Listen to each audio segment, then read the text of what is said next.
여호와께서 말씀하시되 오라 우리가 서로 변론하자. 너희 죄가 지온과 같을지라도 눈과 같이 희어질 것이요 지온과 같이 붉을지라도 양털같이 희게 되리라. 너희가 절겨 순종하면 땅의 아름다운 소산을 먹을 것이요 너희가 거절하여 배반하면 칼에 삼겨지리라. 여호와 입의 말씀이니라. 아멘. 아버지 하나님, 하나님을 우리가 나의 하나님이라고 부르고 있습니다. 우리가 하나님을 나의 하나님으로 부르고 있으나 하나님과 깊은 교제 가운데 가기를 참 멀리하는 경우가 많고, 또 나의 하나님이라고 우리가 고백하면서 나의 문제를 여전히 나의 것으로 남겨두고 하나님 앞에 내어놓지 못하는 그런 경우도 많습니다. 오늘 이 시간 우리의 주님을 나의 하나님으로 고백함으로써 나의 삶이 나의 것이 아니라 이제는 주님의 것임을 고백하며, 또 나의 하나님으로서 주님과 모든 일에 깊은 교제 가운데 살아가기를 원합니다. 그리고 나의 힘이 되시고 능력이 되시고 위로가 되시고 은혜가 되시는 주께서 우리를 보살피시고 우리에게 때를 따라 도움의 손길들을 허락하여 주심으로 우리의 모든 삶에 하나님의 영광과 권능이 나타나게 하시고, 또 하나님 앞에 우리가 나의 하나님을 나의 주로 고백하는 아름다운 고백과 찬양의 시간들이 많아지기를 원합니다. 아버지 하나님, 이 시간을 통해서 저희들에게 성령 충만함을 허락하여 주심으로 하나님과 깊은 교제 가운데 가는 그런 아름다운 주님과 동행하는 삶들을 사모하게 하시고, 또 주님과 동행함으로써 주님을 닮아가는 아름다운 일들이 일어나게 하여 주시옵소서. 그러나 주께서 우리에게 주신 이 구원의 은혜가 우리에게 충만하게 하시고, 또 우리 가정과 우리 지역사회가 또 우리와 함께하는 모든 사람들에게 우리가 축복의 통로의 삶을 살아갈 수 있도록 주께서 우리를 사용하여 주시옵소서. 예수님 이름으로 기도드리옵나이다. 아멘. 네, 오늘 하나님 말씀은 누가복음 보도록 하겠습니다. 누가복음 3장 16절을 보도록 하겠습니다. 92페이지에 있습니다.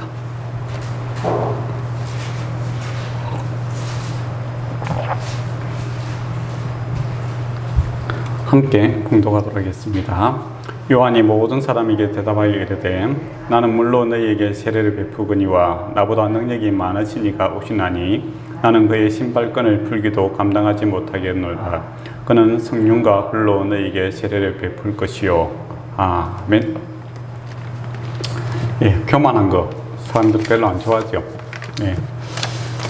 근데 평소에 이렇게 겸손한 사람인데 이제 어느 높은 위치에 올라가면은 교만해지는 그런 사람들이 있습니다.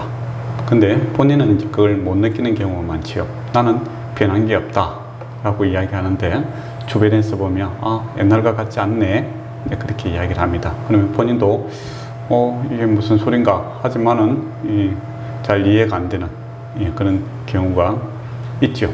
그래서 어느 순간에 시간이 지나고 나면 이 교만이 이렇게 자리를 잡게 됨으로써 그 끝이 안 좋아지는 그런 경우가 많습니다. 네. 교만 참 어떻게 해결해야 될까? 이게 참 문제죠. 네. 그러면 이게 타고난 교만한 사람도 있을 수는 있지. 약간 악한 의도를 가지고. 그냥 보통 이제 저와 여러분이 교회 다니는 사람들은 이렇게 뭐 악한 의도를 가지고 내가 교만할 거야, 그냥 그렇게 하는 사람은 없잖아요. 예, 선하게 살려고 애렸습니다. 그런데 다른 사람 보기에는 저 사람 좀 교만하다, 그렇게 될 수도 있다라는 것이죠.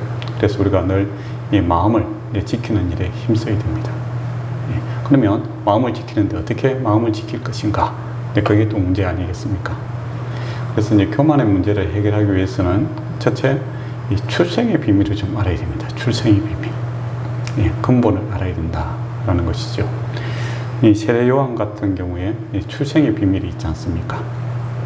예, 부모님이 이제 아이를 참 늦게까지 못 가졌는데, 하나님 앞에 제사 드리러 성전에 들어갔는데 이제 하나님께서 이제 아이를 주시겠다, 그렇게 이야기를 하시죠. 즉 이제 육신의 힘으로는 할 수 없는 그런 일인데 하나님의 은혜로 이 아이가 태어나고 있는 것을 보게 됩니다. 나의 나된 것은 하나님의 은혜다라는 것을 이제 알아야 되겠죠. 근데 나는 그 부모님이 예수님도 믿지 아니하시고 그런 신기한 뭡니까 해몽이라고 해야 됩니까? 그런 꿈도 안 꿨는데 내하고 무슨 관계가 있겠느냐, 이제 그렇게 생각할 수도 있겠죠. 그러나 여러분이 다 이 세례 요한 같은 출생의 비밀이 있는 사람들입니다. 옛 사람은 죽고 예수로 인하여 우리가 새 사람으로 다 태어난 사람들이죠. 그런 의미에서 저와 여러분도 이 세례 요한보다 더 큰 은혜로 인하여 새 생명으로 다시 태어난 사람들이다 라는 겁니다. 그래서 우리가 은혜 받은 사람들이고 하나님의 것이다 라는 걸 먼저 기억을 해야 됩니다. 그리고 이 세례 요한이 출생의 비밀 중에서 뭡니까? 비전이 있죠. 소망이 있고 목적이 있는 겁니다. 하나님께서 은혜 베푸시고 생명을 주셨는데 이것이 뭐 그냥 잘 먹고 잘 살고 네 마음대로 살아라 그게 아니라 그 태중에서부터 벌써 비전을 갖고 이게 태어나는 사람 아닙니까? 뭡니까? 주의 길을 예비하는 자. 메시아가 오실 것인데 그 길을 예비하는 자로 이렇게 부름을 받고 있다는 것이죠. 그것처럼 저와 여러분도 부모님 뱃속에서 태어날 때는 뭐 어떤 해몽이 없더라도 예수를 믿고 예수를 주로 그리스도로 믿고 새 생명을 얻는 동시에 저와 여러분도 이 사명이 있는 사람들입니다. 비전이 있는 사람들이죠. 이제는 나를 위해 사는 것이 아니라 주를 위해 사는 것이고 또 내 뜻과 내 생각을 구하는 자가 아니라 먼저 그의 나라와 의를 구하는 그런 사명감을 가지고 우리가 살아가는 사람들이다 하는 겁니다. 그래서 이제 출생의 비밀, 내가 누구인가? 나는 하나님으로부터 은혜를 받았고 하나님으로부터 시작되었고 나는 할 일이 있는 사람이다.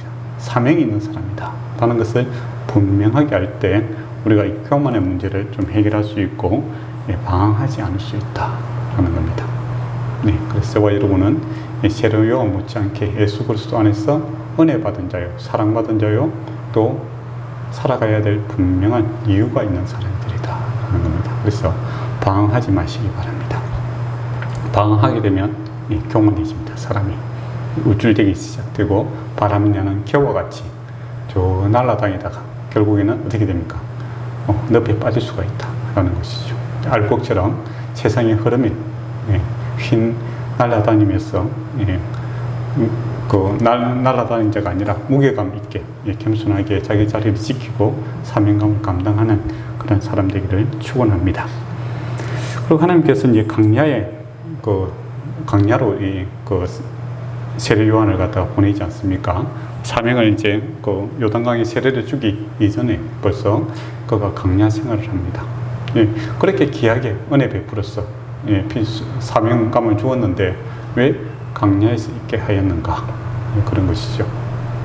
어떻게 보면 큰 일을 해야 된다. 어떤 큰 일이잖아요. 그죠? 여자가 낳은 자 중에서 가장 큰 자다. 그렇게까지 이야기를 하지 않습니까? 뭐, 사이즈가 크다는 게 아닙니다. 예수님이 아는 일이 있었어. 가장 많이 아는 사람이다. 라고 했으면, 뭐, 저쪽에 대성전이라든지, 그죠? 그런, 뭐, 랍비들 교육하는 학교라든지, 그런 데 있지 아니하고, 강야에 거하게 하시더라. 라는 겁니다. 그렇게 큰 은혜를 받았는데 왜 사람도 없는 그 강야에 가서 거하게 하실까? 그런 생각을 한번 해봐야 되겠죠. 강야는 이제 이스라엘 성경에서 보면 어떤 곳입니까? 하나님을 알아가는 곳이죠. 그리고 하나님만 의지하는 곳이고 또 나를 알아가는 그러한 장소입니다. 강야라는 것은 부족한 곳이죠. 그리고 내 힘으로 살아갈 수 없는 곳입니다. 태양과 그다음 태양이 너무 강하고 물이 부족하고 생명이 부족하고 그런 곳이 모든 것이 부족한 것이죠. 생명이답게 하기 힘든 곳이 바로 이 강야입니다. 그런데 이스라엘 백성은 이 강야에서 살아남고 생육하고 번성하더라 라는 겁니다. 즉 환경을 뛰어넘고 조건을 뛰어넘어서 살아가는 그런 생명의 생명력을 이제 거기서 경험하고 알게 되는 것이죠. 그 생명은 어디에서부터 왔습니까? 오직 하나님이었습니다. 강야에서 이스라엘 백성과 함께 한 분은 하나님뿐이었죠. 그들이 갖고 있는 유일한 재산, 복이다라고 하는 것은 하나님이었습니다. 그 하늘의 복이 이 땅의 모든 악조건, 강야를 뛰어넘는 것을 경험하게 됩니다. 그래서 강야라는 것은 하나님을 알아가는 것이고 동시에 나를 알아가는 것이죠. 내가 얼마나 아무것도 아닌가, 흙인가 라는 것을 알아가는 것이죠. 이 강야의 흙으로 내가 지원받았다. 아, 이 강야 같은 곳에서 참 생명이 없는 곳이구나. 내 스스로는 생명을 꽃피울 수 없는 자구나 라는 것을 알게 되는 거죠. 하늘에서 비가 내려요. 예, 내가 생명을 피울 수 있다라는 것이죠. 마치 하나님께서 사람을 만드시고 흙으로 만드시고 그 코에 생기를 부어 넣어줘야 이제 참 생명이 되지 않습니까? 사람이 되는 것처럼. 예, 우리가 하나님 없이 살아가는 것은 이 강야와 같은 삶이다. 메마른 삶이다. 열매 없는 삶이다. 예, 바람이 날아가는 겨와 같은 먼지와 같은 인생이구나 라는 겁니다. 그러나 이 먼지 같은 인생에 주의 은혜의 단비가 내리며 강야에서 강야가 옥토로 바뀌고 생명 꽃이 피는 또 열매 맺는 그런 것들을 경험하는 것이 강야죠. 그래서 거기서 참된 이제 겸손을 배우게 됩니다. 그래서 하나님께서 저와 여러분이 이게 귀하게 여기기 때문에 때로는 이 강야를 허락하십니다. 시험을. 그래서 오직 하나님만 바라보고 또 그 안에서 나는 없고 오직 주만이 나타나는 그런 것들을 경험케 하시죠. 그래야 순수함이 이제 유지가 됩니다.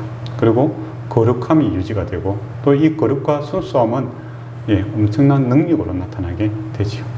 그래서 귀하면 귀할수록 어떻게 보면 불의 단련이 심해질 수가 있는 겁니다. 우리가 순금 좋아하지 않습니까? 순금이 불의 연단을 많이 해야 순금이 되죠. 적당하게 하면 어떻게 됩니까? 18K가 되죠. 물론 18K도 좋습니다만은 24K가 더 의미가 있지 않습니까? 그것처럼 이 귀한 출생의 비밀, 즉 귀한 은혜를 받은 자가 참 보석으로서, 참 금으로서 가치 있는 삶을 살기 위해서 강야의 시간을 가지고 있다라는 것을 우리가 기억했으면 좋겠습니다. 그래서 저와 여러분도 하나님께서 사랑하시기 때문에 어느 누구나 이 강야를 경험케 하십니다. 그래서 그때 이제 빨리 이 강야를 탈출하는 방법은 뭡니까? 간단합니다. 시간이 오래 간다고 될 일이 아니에요. 출애굽하고 나서 시간만 기다린다고 해서 그곳에 탈출할 수 있는 게 아니지 않습니까? 강야를 탈출하는 마지막 방법은 뭐였습니까? 믿음과 순종이었습니다. 죽으면 죽으리라. 오직 하나님만 바라보고 약속의 땅에 들어가는 그 믿음의 결단들이 필요 있는 거죠. 그것처럼 저와 여러분의 삶 속에 이제 강야와 시험이 올 때 오직 주님만 바라보고 나는 없고 나는 주님만이 온전히 살아나기를 원하는 그 믿음의 결단을 빨리 하셔야 됩니다. 아이고 죽겠다. 내 아픈 마음 좀 이해해 주세요. 다른 사람이 아무리 호소해봤자 사실 별 도움이 안 됩니다. 물론 이제 상담사나 정신과 의사를 찾아가서 이야기하고 나면 마음은 일시적으로 후련하죠. 그러나 근본적인 문제가 해결되지 않잖아요. 근본적인 이 강야에 비가 내려야 되는데 사람이 비를 못 내리잖아요. 저와 여러분도 더워 죽겠는데 비가 내려오면 좋겠는데 사람이 비를 내릴 수 있습니까? 안 되잖아요. 은혜의 단비 주님께서 내릴 수 있습니다. 그래서 저와 여러분을 사랑하시기 때문에 오직 하나님만 좀 바라보고 나는 없고 주님만이 나타나기를 원하는 그런 시간을 주님께서 다 주신다는 겁니다. 예외 없이 다 주십니다. 만약에 안 주신다면 큰일이에요.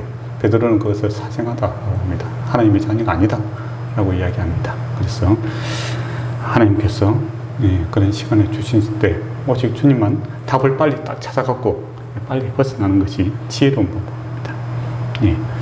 그리고 이제 하나님께서 이제 강야에서 이제 외치는 자의 소리로서 주의 길을 예배하라 이제 그렇게 합니다. 우리가 이제 시험이 끝났다라고 하면 어떤 기대가 생깁니까? 이제부터는 이제 부귀영화는 내가 누리겠다 이제 그런 생각을 하잖아요. 그런데 하나님께서 강야에 가서 외치는 자의 소리가 되어라라고 합니다. 그런데 이게 두 말도 안 하고 이렇게 순종을 합니다. 그 이유는 뭐겠습니까? 진정으로 하나님의 뜻에 순종하는 것을 배운 사람이 되겠죠. 그러니까 무늬만 이게 순종하는 사람들은 이게 순종 못합니다. 내가 얼마만큼 고생을 했는데 금메달이라도 하나 주고 왕관이라도 하나 씌워주고 이제부터는 이제 마차도 좀 타고 그래야 되지. 또 강야에 가서 또 외쳐놨다고 했는데 왜 이래요? 이제 그렇게 될 수가 있지 않겠습니까? 그러나 참 강야에 완전히 통과한 자는 주께서 원하시는 것을 합니다. 내가 원하는 것이 아니라 주께서 원하시는 곳에서 주의 일을 하고자 하는 그런 마음이 생기게 되는 거죠. 그래서 일의 크기를 재지 않습니다. 큰 곳에서 넓은 많은 사람들에게 외치는 것을 나는 하겠고 뭐 강야에서 한두 사람이 외치고 있는 건 나는 못하겠다. 네, 그런 식으로 이야기하지 않는다라는 겁니다. 네, 주께서 원하는 곳이라면 정말 아무도 없는 곳에서도 내가 외치겠다. 강야의 소리로서 나는 남겠다라고 이야기하는 자가 되죠. 우리도 이제 소리를 교회 아닙니까? 그래서 이겨서 가져왔습니다. 소리, 기능이잖아요. 예, 메시지는 사람이 하는 거고, 이 마이크는 소리잖아요. 그것처럼 주의 말씀이 저와 여러분의 기능으로서, 이 도구로서의 이렇게 사명을 하는 거죠. 뭐 이게 마이크가 그 하나님께서 뭐 큰 곳에서 이제 이야기하고자 하면 또 그 기능을 하는 거고, 또 아무것도 없는 데서 이 기능을 해야 된다면 또 그 기능을 해야 되는 거죠. 중요한 것은 주의 메시지가 중요한 겁니다. 주님의 뜻이 중요한 거죠. 우리는 주님께 이렇게 쓰임을 받고 있다. 그 자체에 대해서 만족하고 감사하는 그런 사람이 되었으면 좋겠습니다. 예, 그러니까 교회가 작아서 괜히 자기 뭐 아니 하려고 이렇게 위로하려고 스스로 이야기하나 그렇게 의아하셔도 상관없습니다. 예.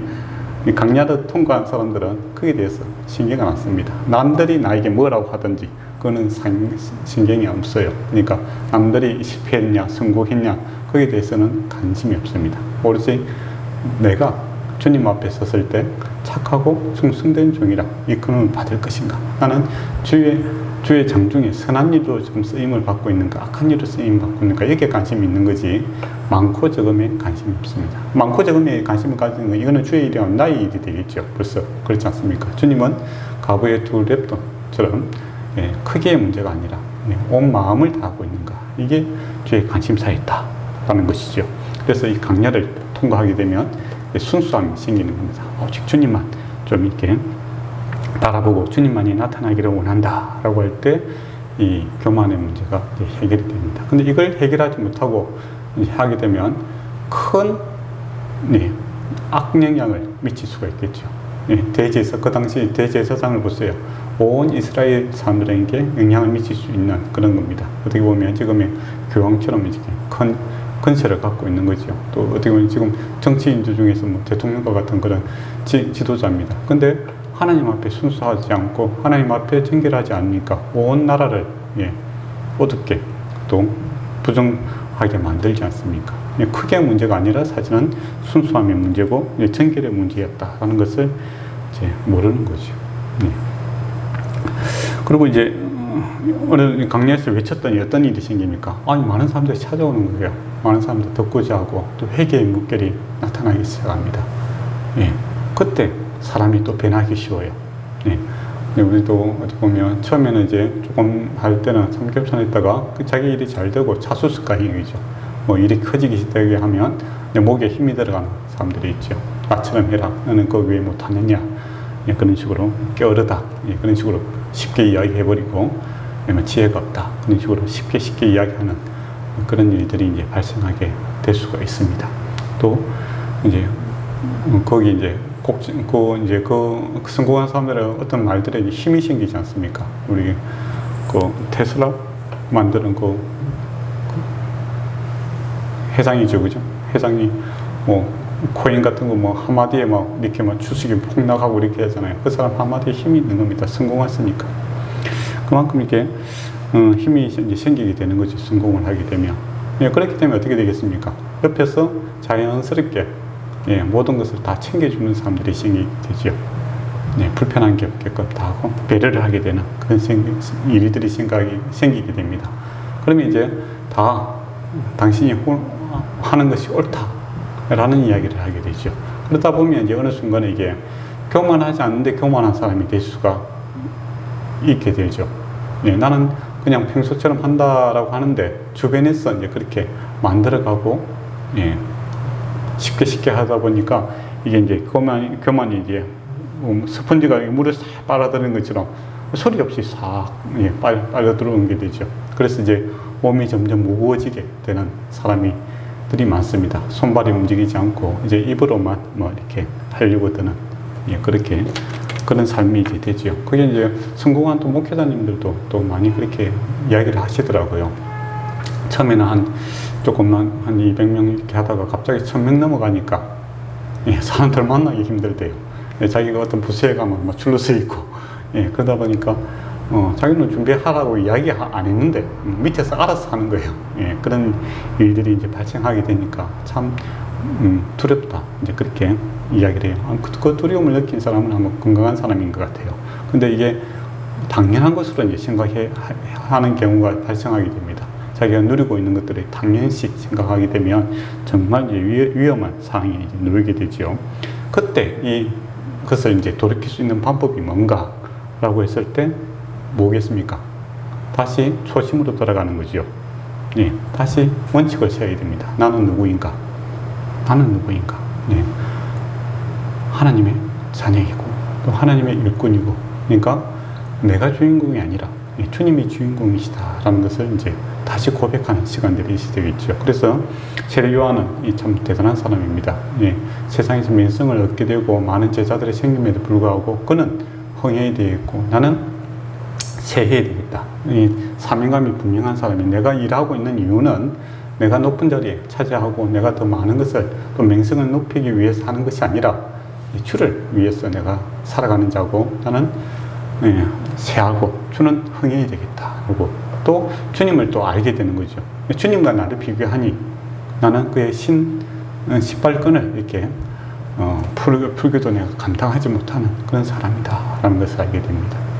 예, 그게 이제 자기 존재감을 다시 이제 발견하는 거죠. 이것을 이제 계속적으로 확인하고 또 그것을 갖다가 경험하는, 체험하는 또 그런 시간들이 있어야 이 설머시 들어오는 이 교만을 갖다가 막을 수가 있다는 겁니다. 그래서 다른 사람과 비교하면 반드시 교만하거나 안 그러면 열등감을 가지고 힘들어할 수가 있어요. 그래서 우리의 비교 대상은 항상 주님이십니다. 우리는 다 흙이에요. 똑같은 사람인데, 아담의 후손인데 50호 100호입니다. 예, 그 비교 대상이 아니라 우리는 사랑의 대상들이고 위로의 대상들이죠. 하나님과 비교하셔야 됩니다. 예수 그리스도와, 내가 어렵다고 생각하시는 분은 주님과 한번 비교해 보시고, 내가 또 열심히 산다 생각하시는 분은 주님의 십자가를 한번 생각해 보시고, 내가 그래도 사랑의 사람이다 라고 했을 때 주께서 나를 어떻게 사랑하셨는가를 생각하면 우리가 참 할 말이 없는 사람들이죠.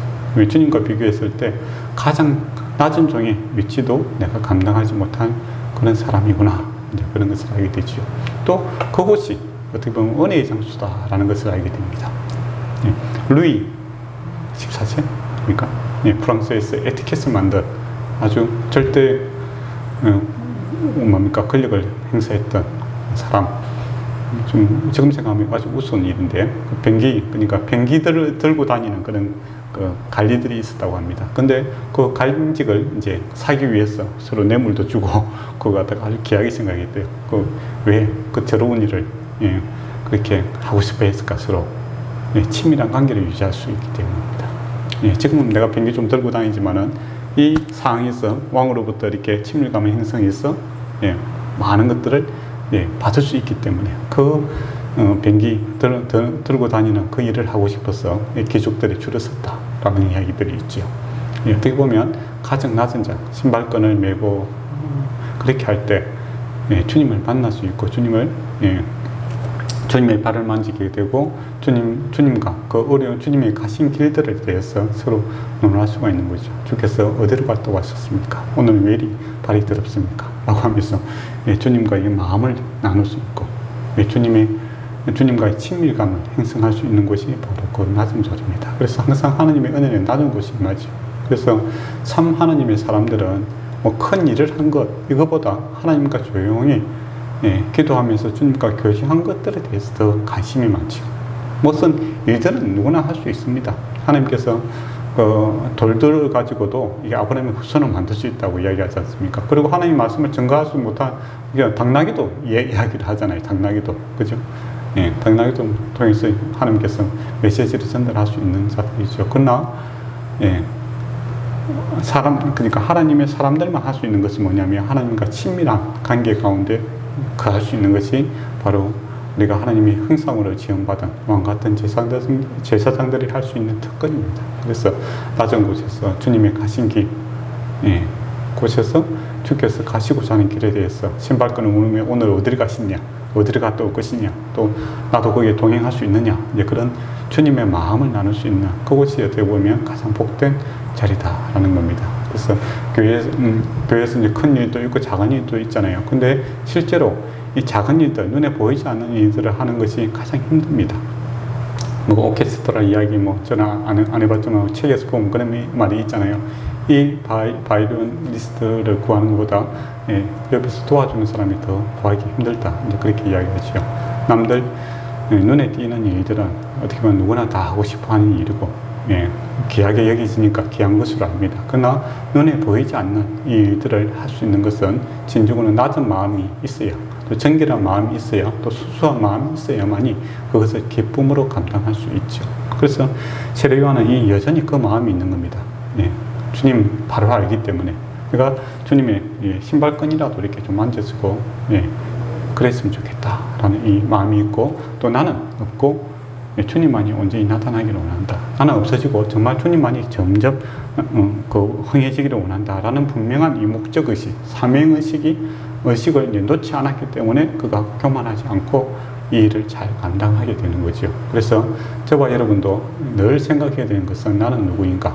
주님 안에서. 나는 무엇을 위해서 사는가? 이 사명의식들을 분명히 바로 잡아야 됩니다. 그래야 우리가 세상에서, 세상의 정신은 상당히 교만한 정신인데, 교만하고 이렇게 뭐 사람을 부추기고 뭐 이런 것에서 자유로울 수 있고, 그 시대의 흐름에 막 이렇게 따라다니는 사람이 아니라 중심이 있는 사람이 되는 거죠. 그 중심을 주님 안에서 우리가 찾아야 된다는 겁니다. 그래서 매일 기도하고 말씀 보고 하라는 이유가, 여러분 글을 몰라서 그런 거 아니잖아요. 그죠?